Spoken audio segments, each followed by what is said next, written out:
ಶ್ರೀಕೃಷ್ಣಾಯ ನಮಃ. ವಸುದೇವಸುತಂ ದೇವಂ ಕಂಸಚಾಣೂರಮರ್ದನಂ ದೇವಕೀ ಪರಮಾನಂದಂ ಕೃಷ್ಣಂ ವಂದೇ ಜಗದ್ಗುರುಂ. ಬ್ರಹ್ಮಸ್ಥಾನ ಸರೋಜ ಮಧ್ಯವಿಲಸಚ್ಛೀತಾಂಶು ಪೀಠಸ್ಥಿತಂ ಸ್ಫೂರ್ಜತ್ಸೂರ್ಯರುಚಿಂ ವರಾಭಯಕರಂ ಕರ್ಪೂರಕುಂದೋಜ್ವಲಂ ಶ್ವೇತಸೃಗ್ವಸನಾನುಲೇಪನಯುತಂ ವಿದ್ಯುದ್ರುಚಾ ಕಾಂತಯ ಸಂಶ್ಲಿಷ್ಟಾರ್ಧತನುಂ ಪ್ರಸನ್ನವದನಂ ವಂದೇ ಗುರುಂ ಸಾದರಂ. ಶ್ರೀ ಗುರುಭ್ಯೋ ನಮಃ. ಲಂಬೋದರಂ ಪರಮಸುಂದರಮೇಕದಂತಂ ರಕ್ತಾಂಬರಂ ತ್ರಿನಯನಂ ಪರಮಂ ಪವಿತ್ರಂ ಉದ್ಯದ್ದಿವಾಕರಕರೋಜ್ವಲಕಾಯಕಾಂತಂ ವಿಘ್ನೇಶ್ವರಂ ಸಕಲವಿಘ್ನಹರಂ ನಮಾಮಿ.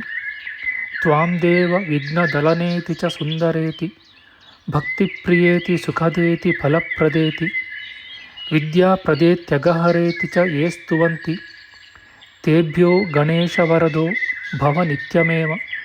ಶ್ರೀ ಮಹಾಗಣಪತಯೇ ನಮಃ.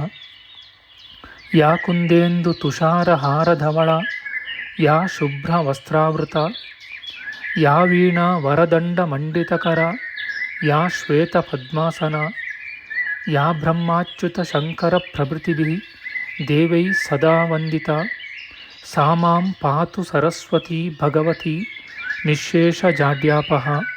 ಶ್ರೀ ಸರಸ್ವತ್ಯೇ ನಮಃ. ವೇದಾರ್ಥತತ್ವವಿಶದೀಕರಣೇನ ಪುಂಸಾಂ ಉಚ್ಚೈರ್ಗತಿಂ ಜಗತಿ ಯೋ ದಯಾಯ ವಿಧಾತುಂ ರಮ್ಯಾಂ ಪುರಾಣಪದವೀಂ ಪ್ರಣಿನಾಯ ತಸ್ಮೈ ಲೋಕೇಶವೈಭವಪುಷೇ ಋಷಯೇ ನಮಸ್ತಾತ್. ತಸ್ಮೈ ವ್ಯಾಸಾಯ ಮುನಯೇ ಸರ್ವಜ್ಞಾಯ ಮಹರ್ಷಯೇ ಪರಾಶರ್ಯಾಯ ಶಾಂತಾಯ ನಮೋ ನಾರಾಯಣಾತ್ಮನೆ. ಶ್ರೀ ವ್ಯಾಸಾಯ ನಮಃ. ನಾರಾಯಣಂ ನಮಸ್ಕೃತ್ಯ ನರಂ ಚೈವ ನರೋತ್ತಮಂ ದೇವೀಂ ಸರಸ್ವತೀಂ ವ್ಯಾಸಂ ತತೋ ಜಯಮುದೀರಯೇತ್. ಕನಕರುಚಿದುಕೂಲಃ ಕುಂಡಲೋಲ್ಲಾಸಿಗಲ್ಲಃ ಶಮಿತಭುವನಭಾರಃ ಕೋಪಿ ಲೀಲಾವತಾರಃ ತ್ರಿಭುವನಸುಖಕಾರಿ ಶೇಷಶಾಯೀ ಮುಕುಂದೋ ಪರಿಕಲಿತರಮಾಂಗೋ ಮಂಗಲಂ ನಸ್ತನೋತು. ನಮಾಮಿ ಗೋವಿಂದ ಪದಾರವಿಂದಂ ಸದೇಂದಿರಾನಂದನಮುತ್ತಮಾಡ್ಯಂ ಜಗಜ್ಜನಾನಾಂ ಹೃದಯ ಸನ್ನಿವಿಷ್ಟಂ ಮಹಾಜನೈಕಾಯನಮುತ್ತಮೋತ್ತಮಂ. ನಮಸ್ತೆ ಚಕ್ರಹಸ್ತಾಯ ಶಾರ್ङ्ಗಹಸ್ತಾಯ ತೇ ನಮಃ. ನಂದಹಸ್ತಾಯ ತೇ ವಿಷ್ಣೋ ಶಂಖಹಸ್ತಾಯ ತೇ ನಮಃ. ಓಂ ನಮೋ ವಾಸುದೇವಾಯ ನಮಃ ಸಂಕರ್ಷಣಾಯ ಚ ಪ್ರದ್ಯುಮ್ನಾಯ ನಮಸ್ತುಭ್ಯಂ ಅನಿರುದ್ಧಾಯ ತೇ ನಮಃ. ಪಾತಾಲಾದುತ್ಪತಿಷ್ಣೋರ್ಮಕರವಸತಯೋ ಯಸ್ಯ ಪುಚ್ಛಾಭಿಘಾತ ಧೂರ್ಧ್ವಂ ಬ್ರಹ್ಮಾಂಡಖಂಡ ವ್ಯತಿಕರವಿಹಿತ ವ್ಯತ್ಯಯೇ ನಾಪತಂತಿ ವಿಷ್ಣೋರ್ಮತ್ಸ್ಯಾವತಾರೇ ಸಕಲವಸುಮತಿ ಮಂಡಲಂ ವ್ಯಶ್ನುವಾನಃ ತಸ್ಯಾಸ್ಯೋದೀರಿತಾನಾಂ ಧ್ವನಿರಪಹರತಾದಶ್ರಿಯಂ ವ ಶ್ರುತೀನಾಂ. ಶ್ರೀ ಮತ್ಸ್ಯರೂಪಿ ಪರಮಾತ್ಮನೇ ನಮಃ. ಪ್ರಿಯ ಬಾಂಧವರೇ, ನಮ್ಮ ಈ ಶ್ರೀ ಲಾಲೀಕೃಷ್ಣ ಚಾನಲ್ಗೆ ಸ್ವಾಗತ. ಹಿಂದಿನ ವಿಡಿಯೋದ ಮುಂದುವರಿದ ಭಾಗವಾದ ಇಂದಿನ ವಿಡಿಯೋದಲ್ಲಿ ನಾವು ಶ್ರೀ ಮತ್ಸ್ಯ ಮಹಾಪುರಾಣದ 153ನೆಯ ಅಧ್ಯಾಯದ ಪಂಚಮಾಂಶದ ವಿಚಾರ ಮಾಡೋಣ. ಈ ಅಧ್ಯಾಯದಲ್ಲಿ ತಾರಕಾಸುರೋಪಾಖ್ಯಾನ, ದೇವತೆಗಳ ರಕ್ಷಣೆಗಾಗಿ ವಿಷ್ಣುವಿನಲ್ಲಿ ಇಂದ್ರನ ಪ್ರಾರ್ಥನೆ, ಜಂಬಾಸುರನ ವಧೆ, ತಾರಕಾಸುರನ ಯುದ್ಧ ಪ್ರವೇಶ, ಅಷ್ಟದಿಕ್ಪಾಲಕರ ಪರಾಜಯ, ದೈತ್ಯರ ವಿಜಯೋತ್ಸವದ ವಿಚಾರ ಮಾಡೋಣ. ಶ್ರೀಕೃಷ್ಣಾಯ ನಮಃ. ಸೂತ ಪುರಾಣಿಕರು ಮುಂದುವರಿಸಿ ಹೇಳುತ್ತಾರೆ, ದಾನವರು ದೇವತೆಗಳ ಸೈನ್ಯದ ಮೇಲೆ ಪ್ರಯೋಗಿಸಿದ ಅತ್ಯುಗ್ರವಾದ ಅಸ್ತ್ರಗಳಿಂದ ತೋಳುಗಳು, ಕುಂಡಲ ಸಹಿತವಾದ ಶಿರಸ್ಸುಗಳು, ಆನೆಯ ಸೊಂಡಲಿನಂತಿರುವ ತೊಡೆಗಳು, ಬೆಟ್ಟದಂತಹ ಆನೆಗಳು, ಮುರಿದು ಬಿದ್ದ ಮೂಕಿ ಮರಗಳು, ಚಕ್ರಗಳು, ಅಚ್ಚುಗಳು, ಸಾರಥಿಗಳು, ರಥಗಳು ಇವೆಲ್ಲ ರಣಭೂಮಿಯಲ್ಲಿ ಎರಚಾಡಿ ಬಿದ್ದಿದ್ದವು. ರಕ್ತ ಮಾಂಸಗಳು ಚೆಲ್ಲಿ ಕೆಸರಾಗಿರಲು, ರಕ್ತದ ಮಡುಗಳಲ್ಲಿ ಸುಳಿಯೇಳುತ್ತಿರಲು, ಹೆಣಗಳ ರಾಶಿ ಬೆಟ್ಟದಂತೆ ಬಿದ್ದಿರಲು ನೆಲದ ಮೇಲೆ ಸಂಚರಿಸುವುದೇ ಕಷ್ಟವಾಯಿತು. ಆ ಸಮರ ಭೂಮಿಯಲ್ಲಿ ಮುಂಡಗಳು ಕುಣಿದಾಡುತ್ತಿದ್ದವು. ಮೇಧಸ್ಸು ರಕ್ತವೂ ಹರಿದು ನೆಲವೆಲ್ಲ ಕೆಸರಾಯಿತು. ಆಗ 3 ಲೋಕವೂ ಹಾಳಾಗುವ ಕಾಲ ಬಂದಿತು ಎನ್ನುವಂತೆ ತೋರುತ್ತಿತ್ತು. ಸಕಲ ಪ್ರಾಣಿಗಳಿಗೂ ಒಂದೇ ಸಮನಾಗಿ ಭೀತಿ ಹುಟ್ಟಿತು. ನರಿ, ಹದ್ದು ಮತ್ತು ಕಾಗೆಗಳಿಗೆ ಉಂಟಾದ ಆನಂದಕ್ಕೆ ಪಾರವೇ ಇರಲಿಲ್ಲ.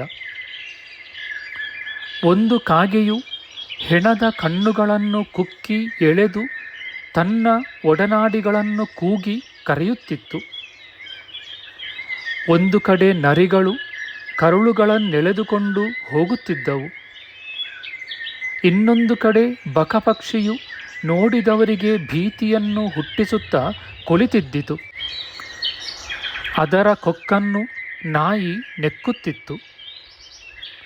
ಮತ್ತೊಂದು ಕಡೆ ನಾನಾ ಜಾತಿಯ ನಾಯಿಗಳು ಗುಂಪು ಕೂಡಿ ಹೆಣದ ಮಾಂಸವನ್ನು ಕಿತ್ತು ತಿನ್ನುತ್ತಿದ್ದವು.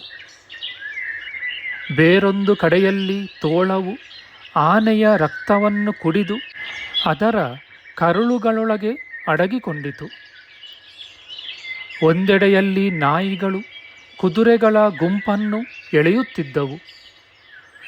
ಇನ್ನೊಂದೆಡೆಯಲ್ಲಿ ಪಿಶಾಚಗಳು ಹಿಂಡು ಹಿಂಡಾಗಿ ನೆರೆದು ರಕ್ತವನ್ನು ಚೆನ್ನಾಗಿ ಕುಡಿದು ತಮ್ಮ ಪತ್ನಿಯರೊಡಗೂಡಿ, ಈ ಮುಖವು ನನಗೆ ಬೇಕು, ಅದನ್ನು ಇಲ್ಲಿತ, ಅಗೋ ಆ ಗೊರಸು ನನಗೆ ಬಹಳ ಇಷ್ಟ ಎಂದು ಬಲು ಸಡಗರದಿಂದ ಹೇಳುತ್ತಿದ್ದವು. ಈ ಕೈ ತಾವರೆಯಂತಿದೆ, ಇದು ನನಗೆ ಕರ್ಣಾಭರಣವಾಗಲಿ ಎನ್ನುತ್ತಾ ನಿರ್ದಯಳಾದ ಪಿಶಾಚಿಯೊಬ್ಬಳು ತನ್ನ ಪ್ರಿಯನನ್ನು ಸಿಡುಕಿನಿಂದ ನೋಡಿದಳು. ಇನ್ನೊಬ್ಬ ಪ್ರೇಯಸಿಯು ಅಲಂಕಾರಕ್ಕೋಸ್ಕರ ಚಿಗುರುಗಳನ್ನು ದಟ್ಟವಾಗಿ ಸುತ್ತಿಕೊಂಡಿದ್ದ ವೀರನೊಬ್ಬನ ಮೃತದೇಹದ ಚರ್ಮವನ್ನು ಸುಲಿದು ಬಿಸಿ ಬಿಸಿ ರಕ್ತವನ್ನು ಕುಡಿದು ಮದ್ಯಪಾನ ಮಾಡಿದವಳಂತೆ ತೃಪ್ತಳಾದಳು. ಯಕ್ಷ ಸ್ತ್ರೀಯೊಬ್ಬಳು ಒಂದು ಮರವನ್ನು ಕೊಡಲಿಯಿಂದ ಕಡಿದು ಅದನ್ನು ಊರೆಗಂಬವಾಗಿ ಮಾಡಿದಳು. ಆನೆಯ ಕುಂಭದ ಚಿಪ್ಪು ತೊಟ್ಟಿಲಾಯಿತು, ದಂತವೇ ಮಗುವಾಯಿತು. ಬಳಿಕ ಇನ್ನೊಂದು ಆನೆಯ ಕುಂಭಸ್ಥಳವನ್ನು ಸೀಳಿ ಅಲ್ಲಿದ್ದ ಮುತ್ತುಗಳನ್ನು ತನ್ನ ಪ್ರಿಯನಿಗೊಪ್ಪಿಸಿ ಅವನಿಂದ ಸನ್ಮಾನವನ್ನು ಅಪೇಕ್ಷಿಸಿದಳು. ತರುವಾಯ ಯಕ್ಷ ರಾಕ್ಷಸರೆಲ್ಲರೂ ಒಟ್ಟುಗೂಡಿ ಮಾಂಸವನ್ನು ತಿಂದು ರಕ್ತವನ್ನು ಕುಡಿದು ಮತ್ತರಾದರು. ಅಗೋ, ತನ್ನ ಪ್ರಿಯಳಿಗಾಗಿ ಪ್ರಾಣವನ್ನು ತೆತ್ತ ಕಿನ್ನರನ ದೇಹದಿಂದ ಸ್ರವಿಸುವ ರಕ್ತವನ್ನು ಕೈತುಂಬ ತೆಗೆದುಕೊಂಡು ಬಾ, ಅದು ನನಗೆ ಮದವನ್ನು ಹುಟ್ಟಿಸುತ್ತದೆ. ಸತ್ತ ಕುದುರೆಯ ಕೂದಲಿನಿಂದ ಅದರ ವಾಸನೆ ಮತ್ತಷ್ಟು ಹೆಚ್ಚಿದೆ. ಸ್ಮಶಾನದಲ್ಲಿ ಬಿದ್ದಿರುವ ತಲೆಬುರುಡೆ ನನಗೆ ಸೇರುವುದಿಲ್ಲ ಎಂದು ಕಿನ್ನರನ ಮುಖವನ್ನು ಮೆಚ್ಚುತ್ತಾ ಒಂದು ಪಿಶಾಚವು ಮನುಷ್ಯನ ತಲೆಯನ್ನು ಬಿಸುಟಿತು. ಆ ಆನೆಯು ಸತ್ತು ಹೋಗಿದೆ, ಅದರಿಂದ ನಮಗೇನೂ ಭಯವಿಲ್ಲ. ನಾನೊಬ್ಬಳೇ ಆ ದಾನವನ ಮುಖವನ್ನು ತಿನ್ನಲಾರೆ ಮುಂತಾದ ರೀತಿಯಲ್ಲಿ ಯಕ್ಷ ಸ್ತ್ರೀಯರು ತಮ್ಮ ವಲ್ಲಭರಿಗೆ ಹೇಳುತ್ತಿದ್ದರು. ಉಳಿದ ಪಿಶಾಚ, ಯಕ್ಷ ಮತ್ತು ರಾಕ್ಷಸರು ತಮ್ಮ ತಮ್ಮ ಕೈಗಳಲ್ಲಿ ತಲೆಯ ಚಿಪ್ಪುಗಳನ್ನು ಹಿಡಿದುಕೊಂಡಿದ್ದರು. ನಾನು ಹೊಟ್ಟೆಬಾಕ, ನನಗೆ ಹೆಚ್ಚು ತಿಂಡಿ ಬೇಕು, ಕೊಡು ಕೊಡು ಎಂದು ಅವರು ಕಾದಾಡುತ್ತಿದ್ದರು. ಇನ್ನು ಕೆಲವರು ರಕ್ತದ ನದಿಗಳಲ್ಲಿ ಇಳಿದು ಸ್ನಾನ ಮಾಡಿ ಪಿತೃದೇವತೆಗಳಿಗೆ ತರ್ಪಣವನ್ನು ಕೊಟ್ಟು ಮಾಂಸಗಳಿಂದ ಅವರನ್ನು ಆರಾಧಿಸಿದರು. ಆನೆಯ ದೇಹವನ್ನು ತೆಪ್ಪದಂತೆ ಮಾಡಿಕೊಂಡು ಅದರ ಸಹಾಯದಿಂದ ರಕ್ತದ ಮಡುಗಳನ್ನು ದಾಟಿದರು.